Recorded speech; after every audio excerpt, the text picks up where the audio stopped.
Oh, hello and welcome to our Self-Love Summit Facilitator intro.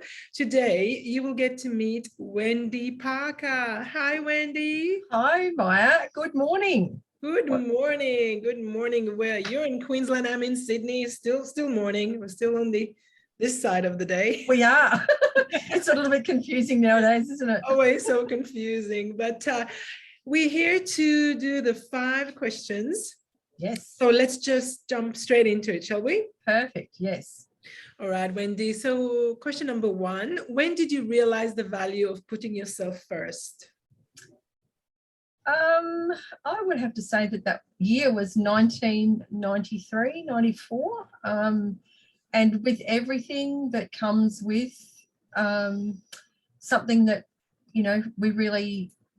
we have that opportunity, like we're given that sign to be able to do something.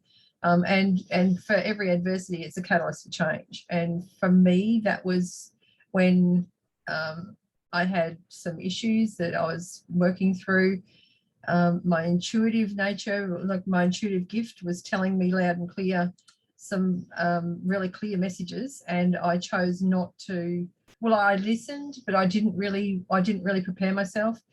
And as a result of that, I had to learn, the lesson, and it was about putting me first. At that time I had 2 children, and one was 7 and the other one was 5, and there was just me and having to do all of the things because I was a busy person. I had a shearing competition, the largest shearing competition in the Southern Hemisphere, that I used to be secretary treasurer for. And then I had my own business, and I had my family, my mum and dad down the road, so there was I was the only one at home. So and I was married to a shearer who was always away Monday to Friday, or for months on end.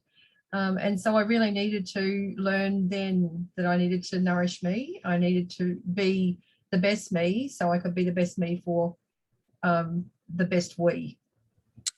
So yeah. Oh, I like that. Best me for the best we. Yeah.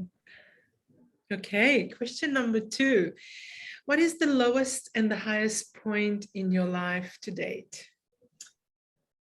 The lowest point? I don't ever think that they're really lows. I just think that they're all lessons. And I would have to say probably would have to be around that same time, I guess. And then from there, my daughter was 6. So that was probably the most testing time, I'd say. Not the lowest, but the most testing, where I really had to pull on every bit of strength that I had within. She was diagnosed with some really heavy conditions, and then from there I went through, because we'd done so much stuff for so long, trusting in others, and that hadn't worked. And when I stepped away from that to go and do something else that was going to help her more, and did prove to help her more, the backlash that I got from that was the most testing. That was when I really questioned, you go through the self-doubt, am I a good mother? Am I doing the right thing? Is this right? But I'd gone through a lot to get to that point. I had lost a child. I'd gone through marriage issues. I had gone through a domestic violence relationship before then. I was raised in a post-World War II environment where, we weren't the most affluent family. We were classed in the middle class to lower socioeconomic, and with all the post-war stuff was, a lot of that was all the domestic violence and that kind of thing, how people cope with trauma. And so, yeah, when it came to that, it was like, that would have to be the most testing. I really needed to, because that's another growth thing for me too. What do other people think of me? And I had to really up level myself then and go, what, I don't care, because where I need to do the right thing, what sits inside of me for that little person, because she chose me as a parent to make these tough choices. And the highest point, I would say, I would say you know, when we're talking about lows and highs, my husband had brain aneurysms in July of 2010. And that was, you know, a low point. I was traveling and, you know, we had to go through the likelihood that he would not make it. But the high point was that I got a vastly different man out of that brain surgery than what I ever had before, you know.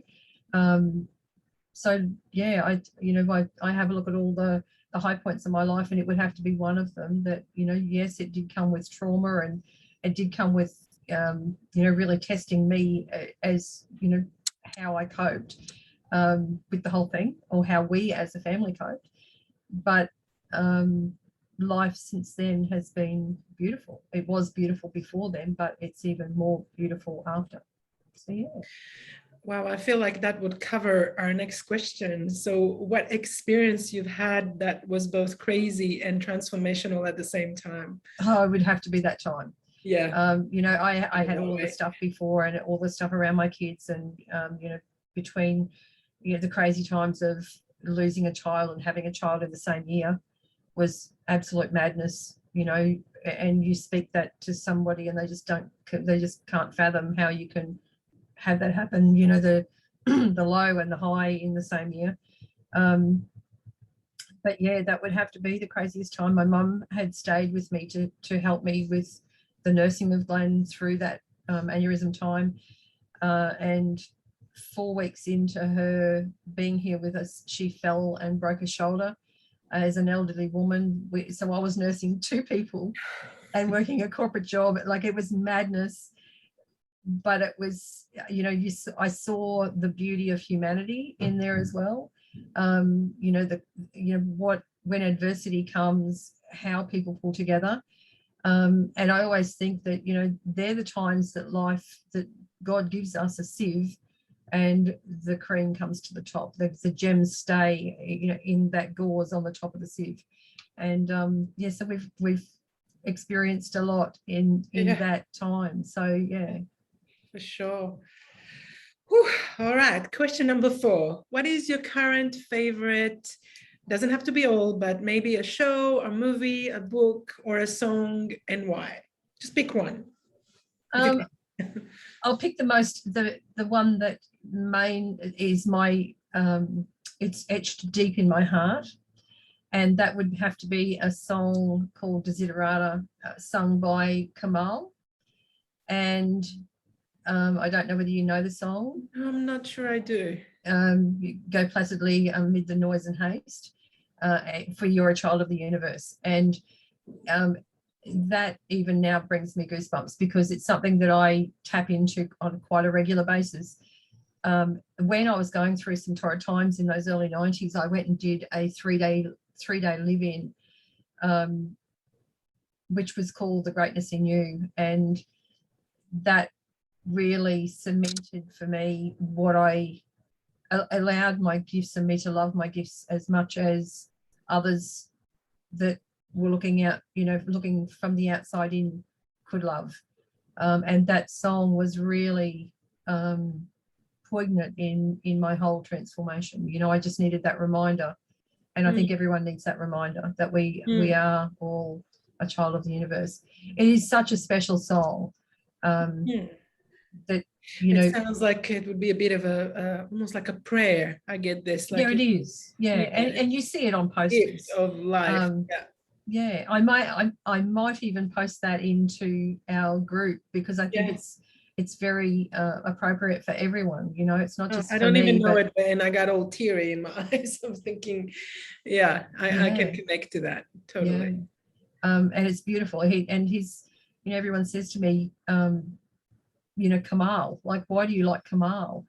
The greatest gift that my mum ever gave me was, not the greatest gift, but one of the most special gifts she gave me, pardon me, was a CD of his greatest hits. And there was, when I was raising my children, because it had Desiderata on that CD, but it also had a song that he sang, which is No Charge. And it was a reminder to the kids, you know, for all the things that you have given to you, and when you're asked to do something and you say no. So I raised my kids with that. So when they know that there's something a little off, I don't have to say anything. I mean, my kids are now 35 and 33. So I can go and put that CD on and that song, and straight away it's like a reset for them. It's like, oh, holy crap. Maybe I need to have a look at my actions, because maybe my actions aren't aligned with what's in, what I'm here to be. And that's what it is. It's not about judgment as me feeling the victim. It's about, you know what, this is you as a person, that you can't go through life with two catcher's mitts on, and you really have to give something back. And that no charge is that learning, at the end, he writes down what she owes him, the mum owes him, and then she writes down what owes her, and at the bottom he puts no charge. And I'm intrigued now. Yeah, so I that whole album is so special, and and his voice is so soothing. It's like he's speaking directly to your soul. So yeah, beautiful, very special. Whew. Last question, Wendy. What action of self-love you do daily that is non-negotiable, and why are you choosing that specifically? I have a whole ritual. But I know, pick one. I will pick one. I was thinking about this. Look, I start my day, the very first thing I do every day is, as soon as my eyes open in bed, I do my first 3 gratitude statements. It's my day starts with gratitude and it ends with gratitude every day. And that leads me into the rest of my day, which the first part of the day for me is all ritual, self-love rituals that I gift myself for me to be the best me that I can be for everybody else. So yeah, that's my body and spirit. So yeah, but those 3 gratitude, and when I'm coaching people, and then I try, my first one that I say, I used to wear glasses. I had Coke bottoms as glasses. And I was fortunate enough to have laser surgery really that gave me back my sight. So my very first statement is, I'm blessed. I'm so grateful that I have the eyes to see the beauty of the day, because I am so grateful for my sight. It's really something very special. So yeah, those 3, you'd be surprised that you can change, even if you don't do the first thing. If you forget to do the first thing, just when you remember, it can make a shit day and turn it into the most beautiful day, all because of those 3 statements. Yeah, it's what you focus your mind off. You just got cut off a tiny bit, but I think we did get the gist of your message. There was just a little bit disturbance coming through. It's okay. We did get most of it. I hope it will show in the recording okay. And so that brings us to the end. Thank you so much, Wendy. I can't wait for us to get together at this summit, and for everyone else who's watching. Thank you so much for listening. Thank you for being here. Thank you so much for this opportunity. It was wonderful. And yes, I'm excited about the summit. I think it's our paying forward our gift to humanity is on the 3rd, 4th and 5th. Collectively, our group, the energy that we're going to be putting in, that people can actually transform the result of sitting in those sessions, is going to be something special. 100%. So thank you so much. Thank you, Wendy. Thanks again.